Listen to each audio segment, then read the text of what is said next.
kova baigsis anksčiau laiko. Greičiausiai, tikėkime be traumų. Įdomu, jeigu įsirinks, nu, labai įdomu, nes šiandien yra kelios galimybės, kas ką įsirinks ir kaip kovos. Kai 2-1 kovojo, turėjo sportininkas pastatyti į liniją ir čia matosi, kad 1-1 įsirinko.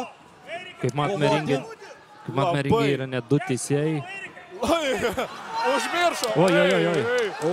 Labai intensyvu.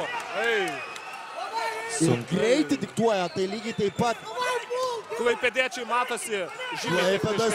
Klaipėda stipriai. Čia, va, keliais, korpusas ant žemės.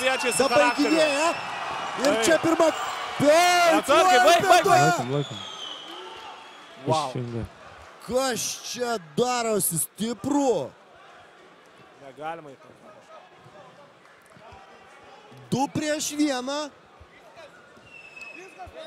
Buvo rimta. 2-2. Dar rimčiau.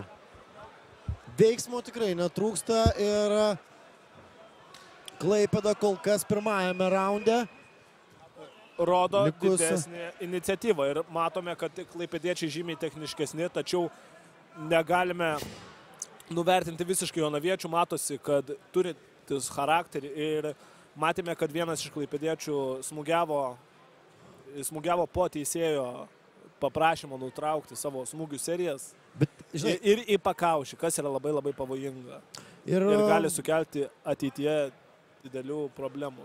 Taip, ir Valentinui Bogdanovičiui dirbti tikrai dvigubai sunkiau negu kovoje 1-1. Ir dar, kai tokie dideli visi priešininkai, žinai, tai juos atitraukti, tai yra reikalų ir dar sužiūrėti, kad kiti nesitrankytų. Bet stipriai nudygėja ten Klaipėdui, klausyk, šakės. Nu, tai galime matyti išdirks čia storio. Bet tikrai, nenuvertinu ir Jonavos, gink dieve, nenuvertinu ir Jonavos. Va, čia tai charakteris. Charakteris tikrai. Nežinau, žiūrovai namuose, žiūrovai čia Jeep arenoje palaikom plojimais 2-2. Kaip ir sakė Dovydai, galbūt techniškiau būtų išsirinkti 2-1, greitai susidoroti su tuo vienu ir keliauti prie sekančio sportininko, kito sportininko.